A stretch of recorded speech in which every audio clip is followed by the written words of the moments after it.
Chers auditeurs, bonjour, bienvenue à ce 41e épisode de notre balado, L'État du monde, toujours en ma compagnie. Et on vous le dit d'emblée, d'avance, pour, euh, pour la dernière fois avant quelques semaines, on va se prendre quelques vacances, on va revenir à quelque part au début du mois d'août. On va vous tenir au courant. Donc, toujours en ma compagnie, Jocelyn Coulon à Montréal. Jocelyn, comment ça va? Très bien, toi? Oui, oui, merci. OK. Ça va. Comme tu vois, il fait très beau ici. Très beau à C'est Montréal pas la aussi. canicule, quand même pas la canicule que vous avez eue, mais Ouais. on en profite parce que, comme tu le sais, ici, les étés sont Bon, très courts. sont cool, oui. Nous autres, on se plaint pas du beau temps. Quand il fait chaud, on apprécie la situation parce qu'on sait qu'on a 8 mois d'hiver qui s'en viennent à partir de la fin septembre, début du mois Ouais. d'octobre. Bon, ben, écoute, aujourd'hui, deux sujets importants. Donc, on va revenir sur ce qui s'est passé entre Israël, l'Iran et les États-Unis. Donc, on en avait discuté la semaine dernière. À l'époque, lorsqu'on avait enregistré vendredi dernier, euh, le président Trump avait évoqué la possibilité que peut-être au cours des 2 prochaines semaines, il allait ordonner une frappe aérienne sur les installations nucléaires iraniennes. Bon, ben, il faut croire qu'il avait déjà pris sa décision parce que je pense que le lendemain de l'enregistrement, Ouais. il a ordonné les frappes. Donc, on va revenir là-dessus. Et puis, en deuxième partie, ben, tu vas nous parler du sommet de De l'OTAN l'OTAN. qui a eu lieu c'était aux Pays-Bas, c'est ça? Oui, Oui, c'est ça. Donc, tu vas nous parler de ça où président Trump était très content de ses alliés. bien Il était dans une bonne sûr. semaine, il était de bonne humeur. Donc, il n'y Il a, avait il a- que des choses il a joué positives à un dire. peu, il a joué un peu au parrain. C'est un épisode du parrain. C'est ça, oui. Je vais vous protéger si vous me payez. Non, et puis ils ont accepté d'augmenter les dépenses minimales là Oui. aussi. Ben, je Donc vais en parler de ça. Je vais en parler voilà. de Bon, ben ça. c'est ça, je vais pas, je vais pas t'enlever les mots de la bouche. Donc, ben voilà, on va commencer avec le premier sujet. Donc, c'est ça, on se replace un petit peu dans le temps.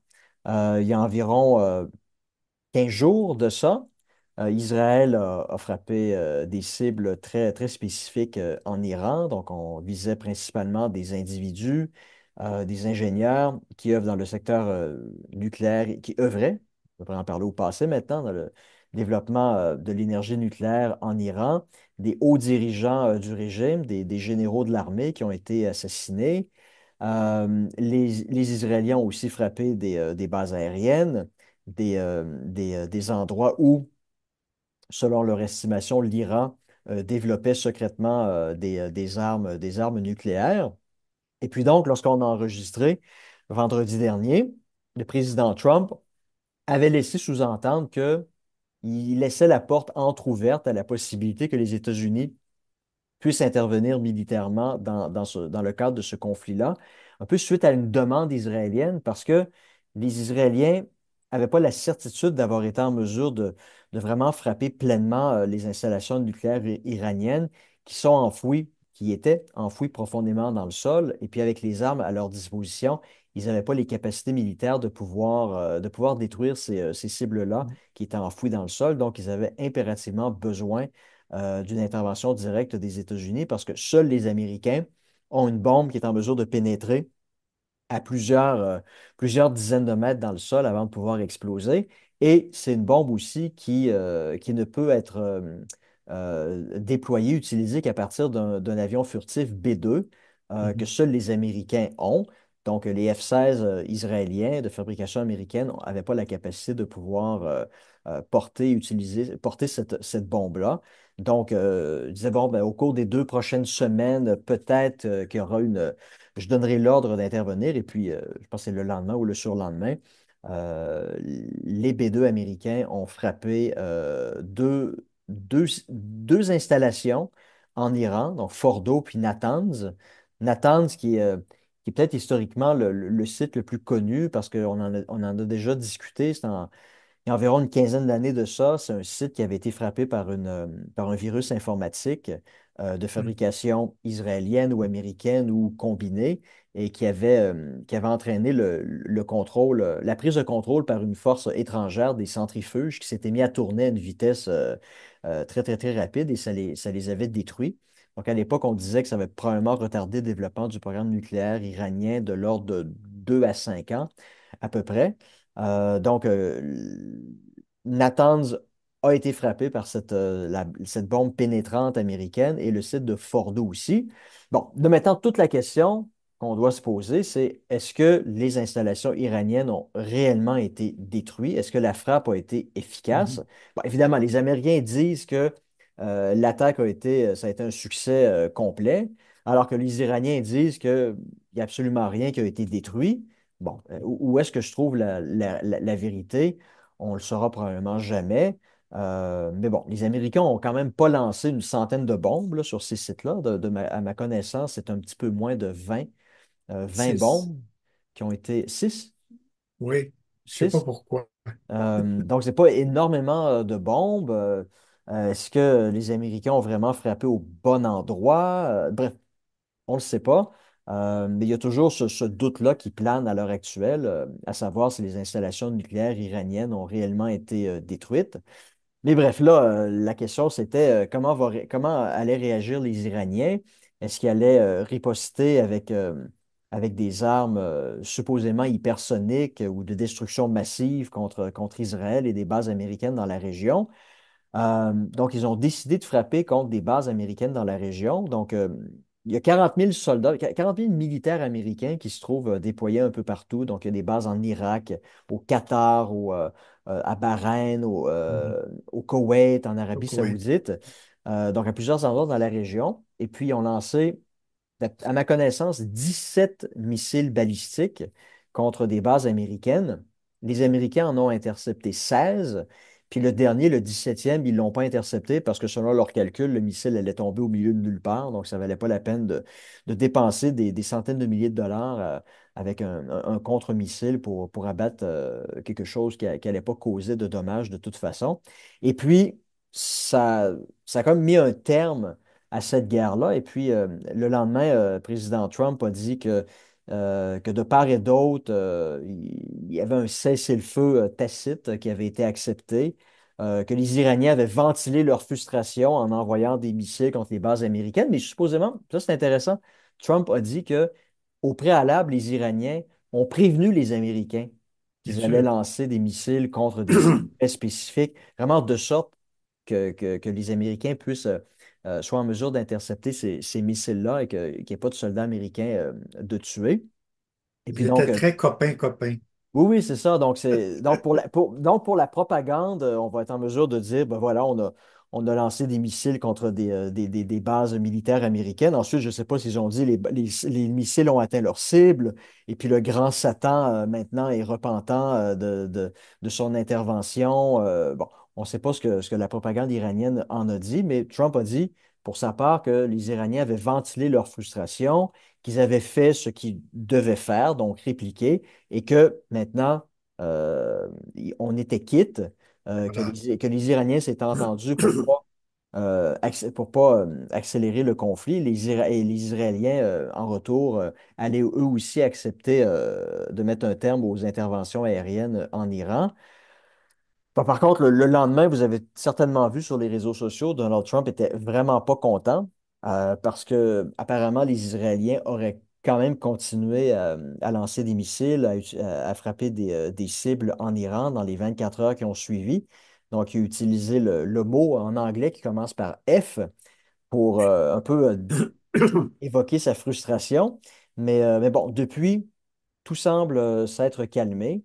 Donc, je pense qu'on peut réellement, à ce stade-ci, parler de la guerre des 12 jours, après la guerre des 6 jours en 1967. Ce qui veut dire plusieurs choses. L'Iran s'est retrouvé isolé, ne pouvait pas compter sur l'appui des Russes ou des Chinois et la menace de fermer, de bloquer le détroit d'Ormuz, où transite 20 du pétrole vendu dans le monde, 20 du pétrole vendu à tous les jours dans le monde, euh, c'était probablement quelque chose d'inacceptable tant pour les Américains que pour les Chinois. Donc, les Iraniens n'avaient pas de carte en main pour pouvoir répliquer de manière efficace et s'engager dans un conflit à long terme. Donc, c'est probablement la raison pour laquelle ils ont accepté là, suite au tir de missiles plutôt symbolique qu'autre chose de se calmer, de mettre un terme Mm, au conflit. Pour les Israéliens, bon, ben, ils ont remporté une bataille, ils n'ont peut-être pas remporté la guerre.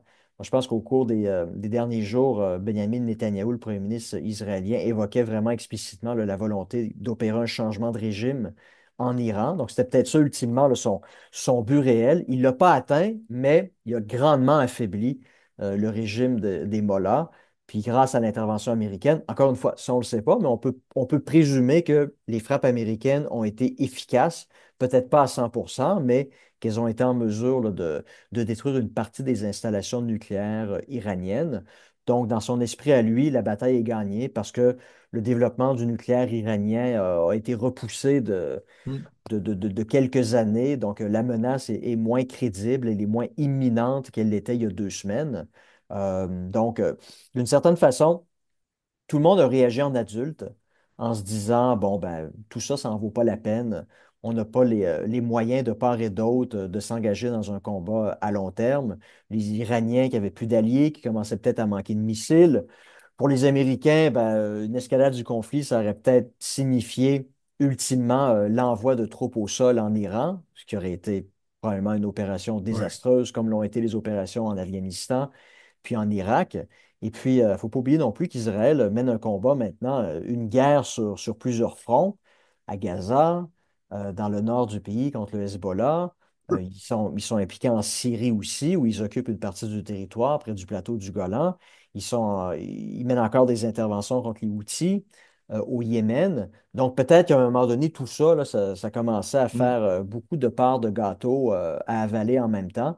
Donc, ça étirait peut-être les capacités militaires d'Israël.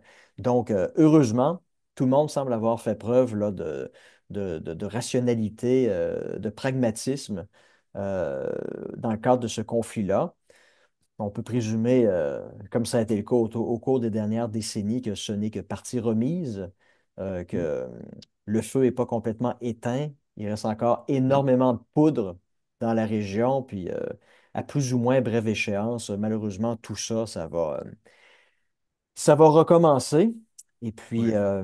voilà, je pense que c'est ce qu'on peut dire à l'heure actuelle. Je ne sais pas si tu Oui, voulais ajouter ben, quelque chose. je pense que Netanyahou doit être d'une certaine façon frustré parce que, comme tu l'as mentionné, il y avait un double objectif.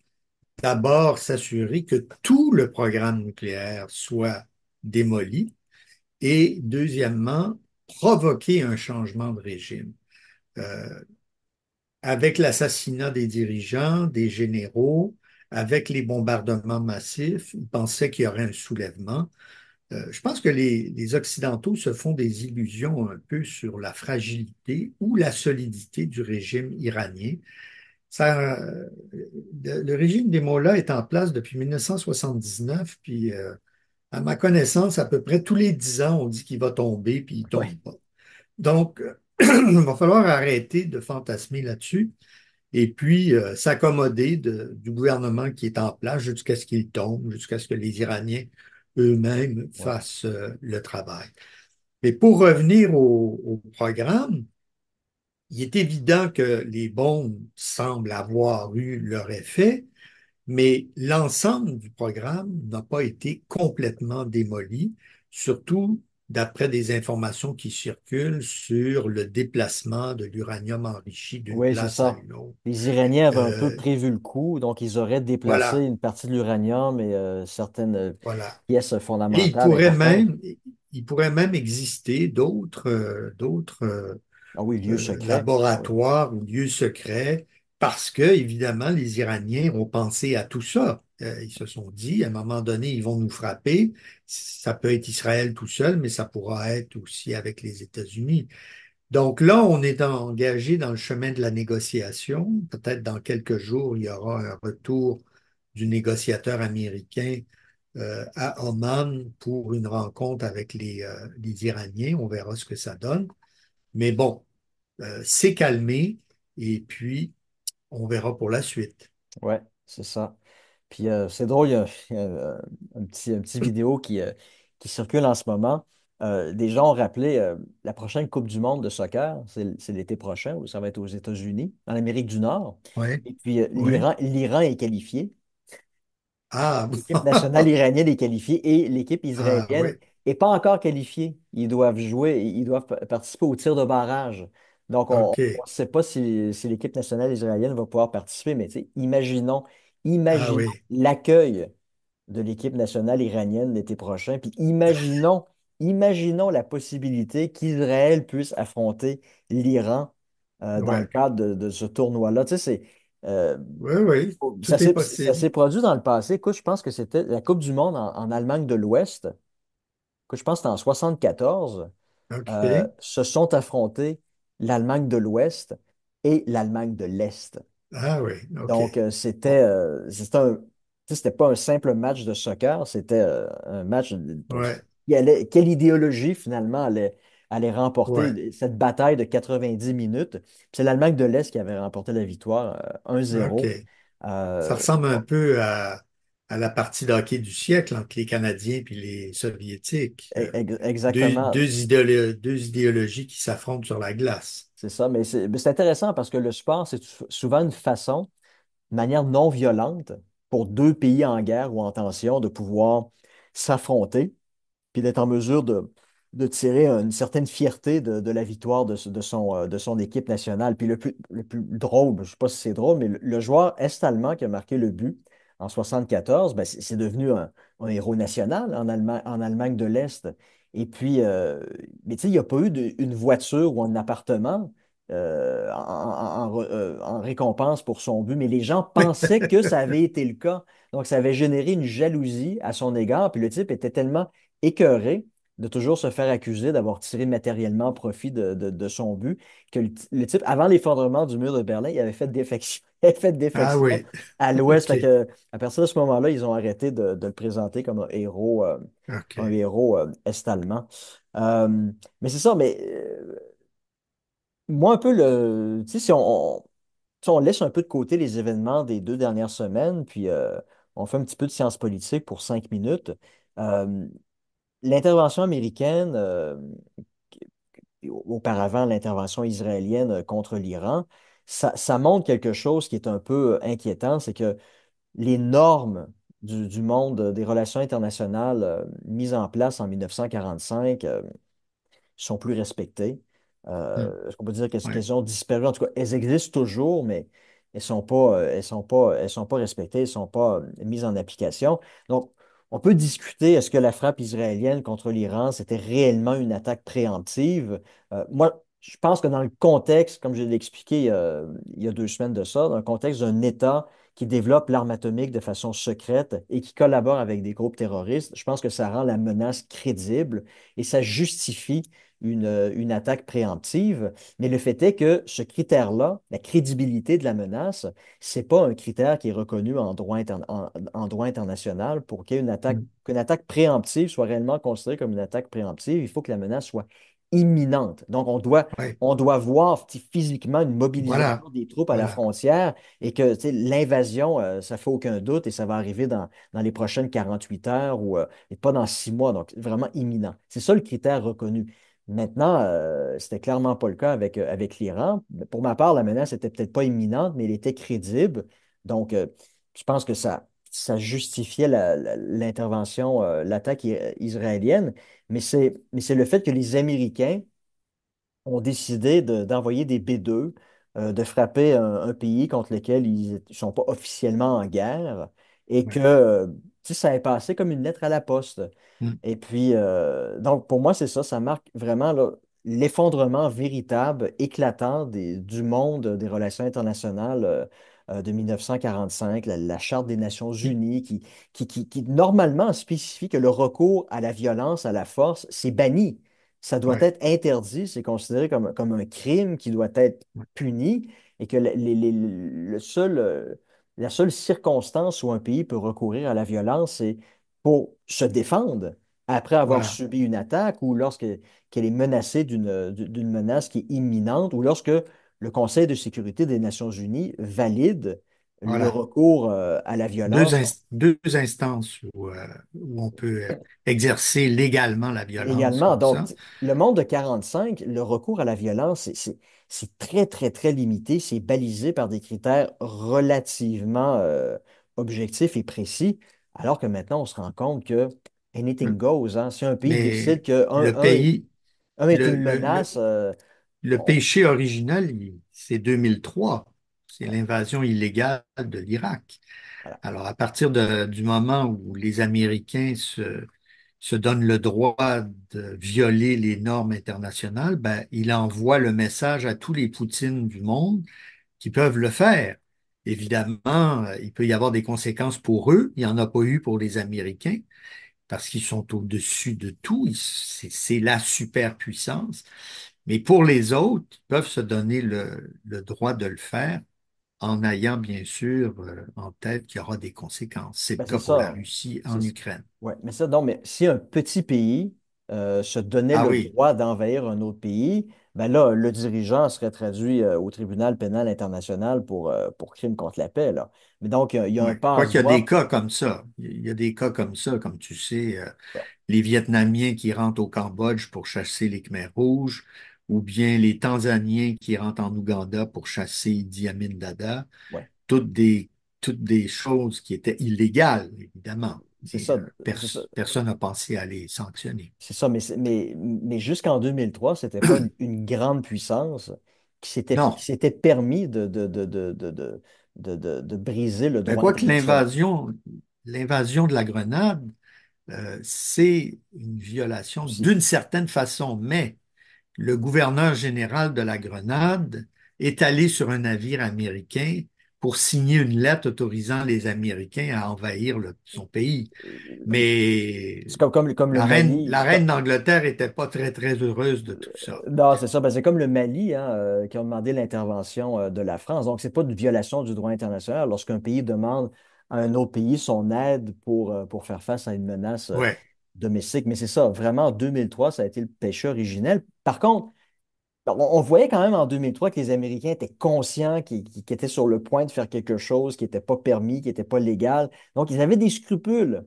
C'est C'est Colin sûr. Powell au Conseil de sécurité avec sa fiole d'anthrax, avec derrière lui les photos, les images démontrant, prouvant hors de tout doute raisonnable que l'Irak développait des armes de destruction massive. Ils avaient au moins le scrupule de présenter des preuves pour au moins donner une légitimité à leur intervention. Cette fois-ci, là, pas de justification, là. Trump, le lendemain, fait une conférence de presse. Voici, on a ordonné une frappe. Ça a été un succès à 100%. Et puis, quelques jours plus tard, il n'y a plus personne qui en parle. Il n'y a Ouais. personne qui évoque le fait, hey, techniquement, c'est une violation du droit international. Donc, si personne, La France. oui, mais si personne, l'ensemble de la communauté internationale n'a pas ce réflexe-là de dire, écoutez, c'est pas permis, c'est inacceptable, Ouais. ça montre que c'est devenu depuis 2003 une espèce de fait accompli. Tout le monde l'accepte, c'est le monde dans lequel on vit. Et ça, ben, ça nous renvoie au monde pré-1945 où le recours à la force, de manière limitée, c'était un moyen politique comme un autre, là. Lorsque des pays avaient des problèmes avec d'autres pays, ils bloquaient un port, ils envoyaient des troupes dans le pays pour quelques semaines. Donc ça, c'était business as usual, c'était la continuation de la politique par d'autres moyens. Ce que le monde de 1945 a cherché à rendre illégal, à interdire. Donc là, on se rend compte que 80 ans plus tard, ben, on est en train de revenir dans le monde du 19e siècle.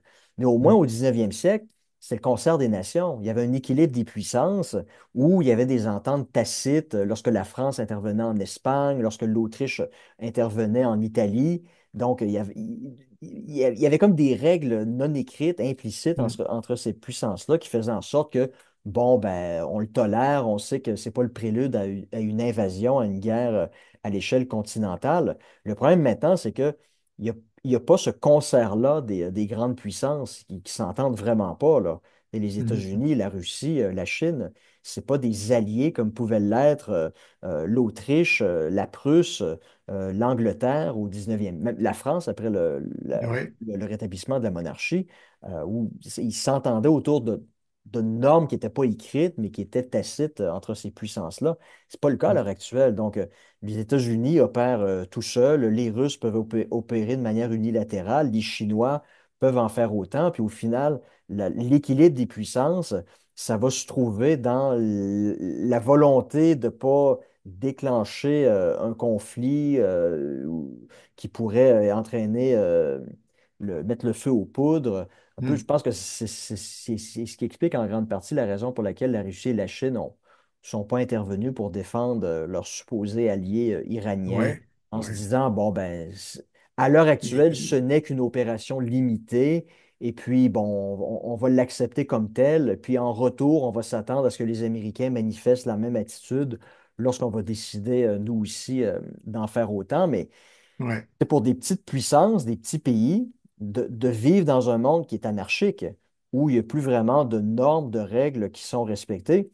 Ça, ça peut être un peu effrayant, ça peut être un peu inquiétant. Mhm. Puis on doit se poser la question, comment est-ce que dans un monde anarchique comme celui-là, il peut être possible de penser que dans un avenir plus ou moins rapproché, on en vienne à trouver une façon de rééquilibrer de trouver une espèce d'équilibre des puissances et faire en sorte de trouver des moyens pour que ça devienne trop coûteux pour des puissances impériales d'envahir, d'intervenir dans des plus petits pays qui peuvent être des pays limitrophes, mais pas nécessairement, comme celle de comme l'Iran et les États-Unis, même Mhm. Israël et l'Iran.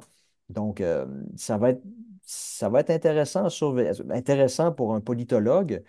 Pour un citoyen, ça Les reste, juristes les aussi. juristes, c'est ça, ça reste quelque chose qui est très inquiétant. Donc, ça, le monde des relations internationales en 2025 semble être un monde qui est drôlement Ouais. anarchique et laissé à la volonté des plus puissants, des plus forts.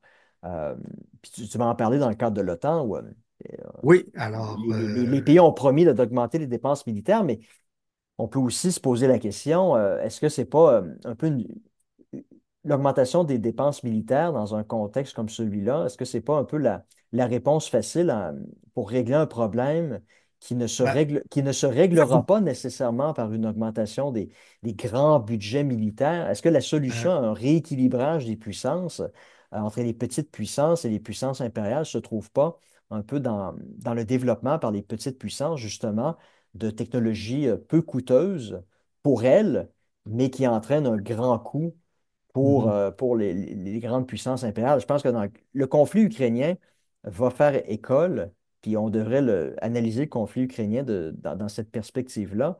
Les Ukrainiens sont en mesure de contenir autant qu'ils le peuvent les forces russes avec des technologies peu coûteuses. On l'a vu il y a environ un mois, l'attaque sur des bases militaires avec des drones qui coûtaient 1 200 $. Ça a fait mal symboliquement à la Russie, ça Tout a à fait mal fait. matériellement à la Russie. Donc, paradoxalement, est-ce que c'est pas justement cette asymétrie-là des grandes puissances nucléaires avec des centaines, voire des milliers de chars d'assaut, des Rafales, des F-35, des missiles hypersoniques, en réalité, est-ce qu'elles ne sont pas plus vulnérables qu'on le pense face à des petites puissances qui, si elles le décidaient, d'investir dans des moyens peu coûteux pour infliger Mhm. des coûts assez élevés, à ces grandes puissances-là? Est-ce que le rééquilibrage ne se trouve pas justement dans l'asymétrie qui existe entre ces pays-là? Puis on le voit, les Houthis au Yémen, qui sont en mesure de mettre en place un blocus naval, ma foi, efficace avec des moyens. Ouais. euh, c'est une caricature ici, mais essentiellement avec des chaloupes, là. Oui, Tac, puis oui, oui, tout à ça fait fait. un mal à Israël. Donc, est-ce qu'il n'y a pas Ouais. dans un exemple comme celui-là, est-ce qu'il n'y a pas un exemple justement, comme dans le cas de l'Ukraine avec les drones, pour des petites puissances, de se dire, ben, si on a un moyen de se défendre de manière efficace pour pouvoir forcer les grandes puissances à calmer un petit peu leurs ardeurs, puis est-ce que ça passe pas, ça Ouais. passerait pas plutôt par des petits investissements de cette nature-là, plutôt que dans l'achat de grands équipements qui, dans 20 ans, vont avoir leur place plutôt dans un musée que sur des champs de bataille? Bon, ben, ça nous fera une bonne thématique de retour, de vacances. Alors, et entre-temps, ben, moi, je vais vous parler du sommet de l'OTAN. Euh, Pas dans tous ses attendus, parce que c'est toujours assez actif et lourd comme rencontre, mais dans les augmentations des budgets militaires. Alors moi, j'ai trouvé que toute cette partie-là avait quelque chose d'absurde pour deux raisons. D'abord, en premier, il faut garder ça à l'esprit pendant que je vais expliquer les augmentations. Les services de renseignement allemands, estoniens ou autres prédisent que dans 3, 4 ou 5 ans, la Russie va être en mesure de nous attaquer. On ne décrit pas tout le temps qu'est-ce que serait la nature de l'attaque. Ça peut être évidemment des cyberattaques, Hmm. mais ça peut être aussi des forces armées qui rentrent dans un des pays baltes. Il y a toutes sortes de scénarios. Donc, la plage horaire, c'est de 3 à 5 ans pour une attaque russe.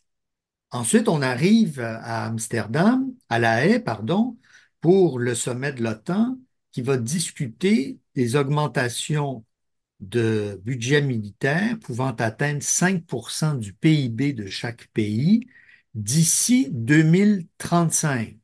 Donc, dans 10 ans. Disons. Allons, on garde ça à l'esprit.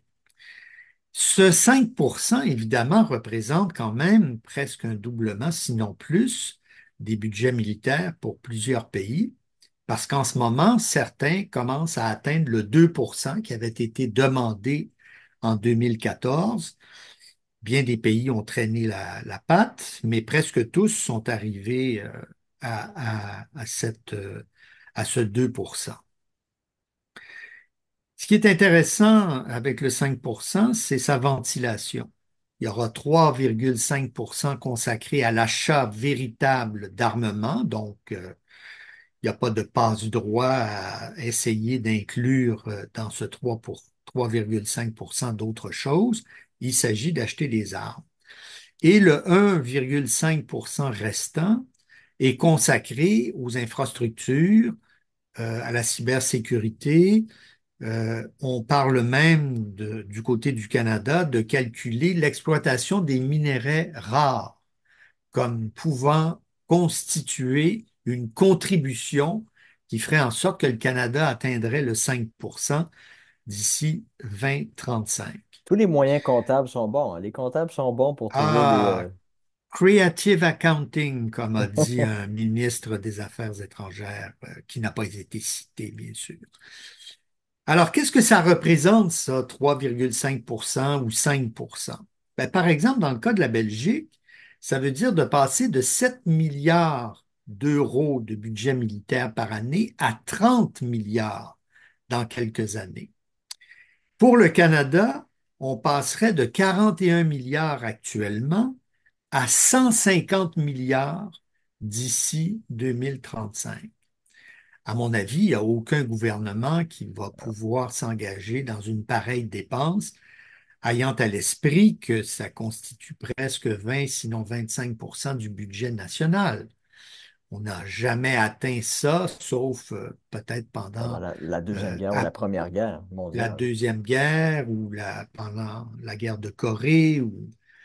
Alors, euh, il y en a là encore qui vont faire preuve de beaucoup de creative accounting s'ils veulent vraiment atteindre le 150 milliards. Il va falloir qu'on inclue Pour les coûts. s'assurer, Il va falloir qu'on inclue les coûts des réparations de nos sous-marins qui prennent l'eau. Peut-être une. absolument, ça, tout va être compilé, mais on s'attend quand même à acheter des nouveaux Mais, sous-marins parce que ceux que nous avons étaient la camelote que les ben oui. Britanniques nous ont refilé il y a une vingtaine d'années.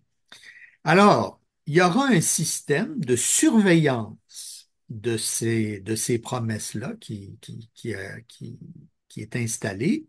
C'est que tous les ans, chaque pays membre de l'OTAN devra déposer son plan faisant état de l'avancement du, de la cible du 5%. Et puis, en 2029, il y aura un audit général pour voir où on en est exactement. Donc, dans 4 ans. Est-ce que ça correspond à la fin du mandat de Donald Trump et tous les gens vont se dire, il est parti, on peut arrêter. Ou en tout cas, on peut limiter l'augmentation. Ce qui a fait dire à M. Carney une phrase très intéressante qui est un peu passée sous silence dans les médias, mais et je vous la lis parce que euh, c'est assez intéressant. Alors, excusez-moi. Ah oui, pendant, on lui posait la question, est-ce que les Canadiens vont ressentir l'effet de ces augmentations-là? Parce qu'après tout, par exemple, cette année, on va rajouter 9 milliards de dollars aux 41 milliards. Ben, il faut aller les chercher quelque part, ces 9 milliards. Puis ensuite, l'année d'après, ben, il faut encore augmenter pour atteindre le 150. Alors, il a dit, pendant les prochaines années, le rythme d'accroissement va être assez lent au début parce que le gouvernement doit être prudent. Qu'est-ce que ça veut dire? C'est un peu sibyllin. Et puis, en 2029, si à ce moment-là, le nouveau seuil est jugé trop élevé, on va le réviser. Donc déjà, on dirait, il y en a qui se mettent en mode pas vraiment de vouloir atteindre la cible. Ouais. Et il y a d'autres pays qui ont clairement dit qu'ils ne l'atteindraient pas, comme l'Espagne, qui, à mon avis, a été le pays le plus courageux lors de ce sommet, qui a dit à Trump, ce sera 2% et puis c'est tout. Nous, on ne l'atteindra pas, la cible du 5%. La Slovaquie a dit qu'elle quitterait l'OTAN si on la forçait dans cette voie. Et je soupçonne de nombreux pays Mm. d'être comme l'Espagne, mais de ne pas le dire. Ah oui. Parce qu'évidemment, là, autour de la table, il y a le parrain qui est pas loin et qui dit, vous êtes mieux de dépenser parce que je vous flingue d'une certaine façon. Et j'ai comme l'impression que tout le monde va étirer l'élastique pour se rendre à 2029 avec, bien sûr, des augmentations que tout le monde reconnaît qu'elles sont nécessaires, Ah oui. mais certainement pas De dans l'ordre de ces cinq pour eaux-là, cent. Ah non, c'est ça. de l'ordre de 5%, avec quand même des montants astronomiques. Faut pas oublier d'abord qu'il faut les dépenser, ces montants-là, et que souvent les États n'arrivent même pas à dépenser le budget qu'ils reçoivent du gouvernement central. C'est arrivé au Canada où Mhm. on a dû prendre 1 milliard de dollars pour le reporter à plus tard parce qu'on n'arrivait pas à le dépenser. Alors, est-ce que ah oui, dernière chose, le secrétaire général a dit donc qu'il y a ce système de surveillance et qu'aucun État ne pouvait se défiler de ses obligations, ce qui est faux, bien entendu, puisque l'Espagne a officiellement dit qu'elle se défilait. Et de toute façon, ce n'est pas le secrétaire général qui décide de ces Ah non. questions-là, c'est l'ensemble des pays autour de la table. Le secrétaire général, lui, c'est un porteur de messages. C'est tout. Il fait le lien entre les objectifs qui ont été adoptés et puis ce que font réellement les États. Il peut leur rappeler qu'il serait bien d'atteindre Ouais. l'objectif, mais lui-même n'a pas de pouvoir Mais là-dedans. est-ce qu'il y a un mécanisme au sein de l'OTAN permettant à l'organisation d'exclure un de ses membres sur la base qui c'est un mauvais partenaire Non, qui. Bon. non, il n'y a pas de mécanisme et il n'y a pas de mécanisme de sanction. Hein. Alors, le seul mécanisme de sanction qui existe vraiment, c'est celui du Conseil de sécurité des Nations unies. Mais encore Hmm. faut-il qu'il y ait quelqu'un pour appliquer la sanction. Parce que le Conseil de sécurité peut adopter des sanctions contre tel pays Mais ou dire nous allons expulser l'Irak du Koweït, mais s'il n'y a personne pour aider c'est un, l'ONU à le faire, c'est un général ben, sans armée. un général sans armée. Voilà. Donc, je reviens à ce que je disais au début. 3, 4 ou 5 ans, la Russie va nous attaquer. Et pendant ce temps-là, on a un certain nombre de pays qui disent on va essayer de l'atteindre, le 5%, mais ça sera plutôt plus tard que tôt. Alors, moi, j'aimerais bien que les services de renseignement soient en concomitance avec les politiciens qui s'engagent à acheter des armes, mais après que la Russie va nous avoir attaqués ou du moins selon les scénarios qui circulent. C'est pour ça que cette semaine, j'ai écrit un article dans la presse pour dire que vraiment, on était dans une campagne de peur actuellement. Ouais, ben, C'est-à-dire qu'il ouais. faut faire peur aux gens pour qu'ils acceptent des augmentations de Ben, dépenses militaires ben, qui sont parfois un peu obscènes quand ben, même. c'est ça, c'est deux choses ici. Soit la Russie est véritablement une menace, les services de renseignement disent des choses qui sont vraies, puis les chefs de gouvernement, les chefs d'État sont carrément irresponsables parce qu'ils n'ont pas Voilà. un échéancier pour mettre en place une force militaire pour pouvoir nous défendre lorsque ça va se produire dans 3, 4 ou 5 ans, d'une part, ou d'autre part, c'est du n'importe quoi. C'est une menace en l'air, C'est parce jouer que sur la peur des gens. les services de renseignement, comme les gouvernements, savent très bien que pour euh, affronter un ennemi, bien sûr, il faut des armes, mais des armes, ça prend du temps. Tu le sais, pour avoir étudié les programmes militaires, on lance un système d'armes, ça peut prendre 5, 10 à 15 ans avant que celui-ci aboutisse dans le champ de bataille. Et donc, et même si le système était prêt, il faut l'acheter. Là, vous avez 32 pays qui vont se mettre à vouloir acheter peut-être tous des F-35, Ouais. j'exagère là un Ben, peu, mais le l'offre, producteur des c'est F-35 ça, l'offre pourra pas pourra. fournir à la demande. D'autant plus que les Américains vont vouloir s'en acheter eux-mêmes de ces avions-là.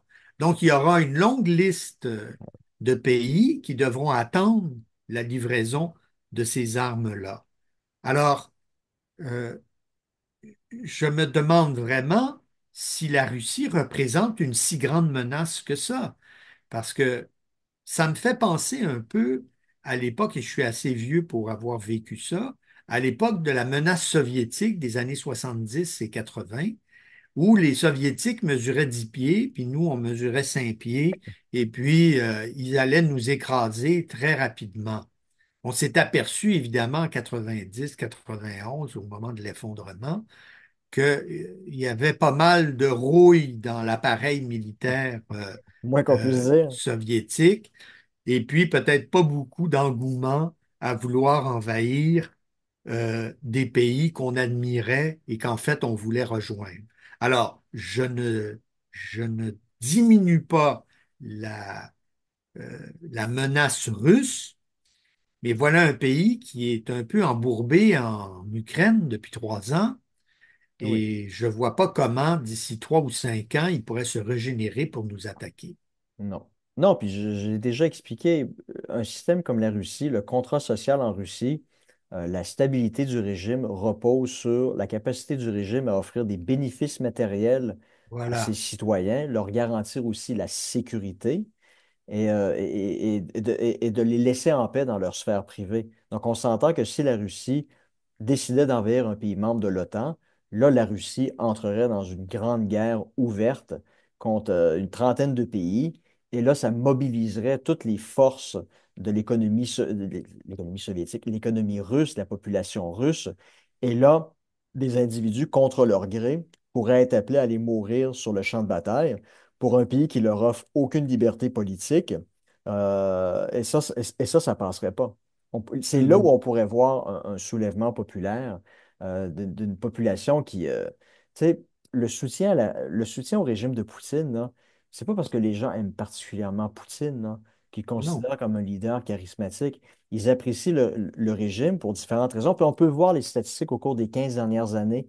L'insécurité en Russie a diminué. C'est un pays qui est beaucoup, beaucoup plus sécuritaire que certains arrondissements parisiens peuvent l'être. Le taux de chômage est extrêmement bas en Russie. La croissance économique, même si en 2022, il y a eu une baisse, mais est toujours en croissance. Puis ce n'est pas des taux de croissance anémiques comme on peut trouver en Occident. Et puis, ce n'est pas un pays, comme la Chine peut l'être aussi, ce n'est pas un pays qui est confronté non plus à l'effondrement de ses infrastructures. Parce que c'est un problème que vous connaissez au Québec, au Canada, mais aux États-Unis, puis en Europe occidentale. C'est des pays qui ont construit des infrastructures il y a 50, 60, 70 ans, qui inévitablement aujourd'hui ben, sont en ruine. Et là, la ouais. question, c'est ben, ça coûte une fortune pour les retaper ou est-ce qu'on doit construire un nouveau pont à la place? Donc ça coûte extrêmement cher. Et puis, ben, il y a tellement de processus de consultation qui existent en démocratie que ça retarde indûment la décision de détruire le pont, d'en construire un nouveau ou de le retaper, peu Mm. importe. Alors que dans des pays comme la Russie, la Chine, ben, les infrastructures sont pour la plupart neuves, hein. Elles ont été construites au cours des 10-15 dernières années. Elles ne sont pas dans le même état de décrépitude que les infrastructures en Occident peuvent l'être. Donc ça, c'est un poids de moins que ces régimes-là doivent supporter. C'est Mhm. des coûts qu'ils n'ont pas à assumer. Pour l'instant, inévitablement, ils vont devoir assumer des coûts comme ceux-là. Fait que, non, bref, moi, je pense qu'il faut bien comprendre la nature d'un régime autoritaire, comme peut l'être la Russie, pour comprendre que, et c'est la raison pour laquelle Vladimir Poutine continue à parler d'opérations militaires spéciales et qui se refuse à utiliser l'expression de guerre, parce que Ouais, symboliquement, dans l'esprit populaire en Russie, le recours au mot guerre, c'est beaucoup plus qu'un simple mot, c'est des implications sur la vie personnelle des ouais, Russes des ouais. conséquences, des implications que la population est absolument pas prête à payer pour le régime, là. Donc, tout ça m'amène à conclure que ce sommet de l'OTAN a été organisé évidemment pour plaire à Donald Trump, pour lui faire croire qu'on va dépenser, et ça ressemble à une grande mystification. Donc, on verra dans les prochaines années vers où on va se diriger, mais voilà. Mm. Bon, ben écoutez, sur ce, ben, je pense qu'on peut dire, ben, écoute, si on se revoit dans 5 ou 6 semaines, on va vous tenir au courant. On a commencé, nous, au début du mois de septembre Oui, 2024. Donc, je pense qu'on peut dire que c'est le 41e épisode sera le dernier de notre première année ouais, d'existence. Et puis, lorsqu'on va reprendre au mois d'août, ben, ça sera le premier épisode de la deuxième année. Donc, on va continuer. Puis, je pense qu'on va garder le même horaire qu'on a en ce moment. Donc, on enregistre habituellement le vendredi. Donc, pour moi, à Astana, c'est vendredi en soirée. Pour Jocelyn, c'est vendredi matin. Puis on diffuse le dimanche à 19 h, heure de Montréal. Il y a certaines personnes sur les réseaux sociaux cette semaine qui nous ont demandé, vous ne pourriez pas faire un enregistrement en direct. Mais vous comprenez que c'est pas possible parce qu'en fait, le mm, vendredi, c'est la seule journée où on peut faire l'enregistrement. Et puis, si on fait un enregistrement en direct, ben, ça veut dire que la diffusion va être à 9 h le matin, le vendredi. C'est pas une solution optimale parce que la plupart d'entre vous, vous travaillez à cette heure-là. ah Donc, oui, vous ne pourrez pas écouter le direct. Pour que ce soit quelque chose qui vaille la peine, il faudrait que le direct soit diffusé en soirée, heure de Montréal. Et vous comprendrez que pour moi, ça voudrait dire de me réveiller à 3 ou 4 heures du matin pour faire l'enregistrement. Donc, c'est pas oui. non plus une Il solution y a des optimale. limites, là. Il y a des Bon, limites, c'est ça. Donc, c'est la raison pour laquelle on enregistre le vendredi, puis la diffusion, c'est 48 heures plus tard. Donc, comme la semaine dernière, hein, lorsqu'on a enregistré vendredi, les États-Unis avaient pas encore décidé d'intervenir en Iran. Alors, mm, et lorsque la décision a été prise, c'était dans la nuit de samedi à dimanche. Donc, au moment de la diffusion, ben, c'est comme si on c'est trop tard. c'était trop tard, mais bon, c'est des choses qui peuvent se produire, mais c'est ça. Vous devez comprendre que malheureusement, Oui. peut-être que si un jour je déménage un peu plus vers l'ouest ou Jocelyn déménage un peu plus vers l'est, il y aura moins de décalage horaire. Faire un direct, ce serait peut-être possible, mais à l'heure actuelle, Ouais. malheureusement, c'est pas une solution qu'on peut envisager. En tout cas, bref, ben, écoutez, j'espère que vous avez aimé cet épisode et la première année, donc les Mhm. 40e autres épisodes qu'on a enregistrés depuis le mois de septembre. Encore une fois, écoutez, c'est bien de partager les émissions, d'en parler à vos amis. On vous promet de continuer dans la même ligne à partir du mois d'août. On va essayer aussi d'avoir des nouveaux invités. On va continuer à accueillir des auteurs Corim lorsque ce sera possible pour qu'ils Ouais. puissent discuter de leurs contributions. Écoutez, si vous avez des suggestions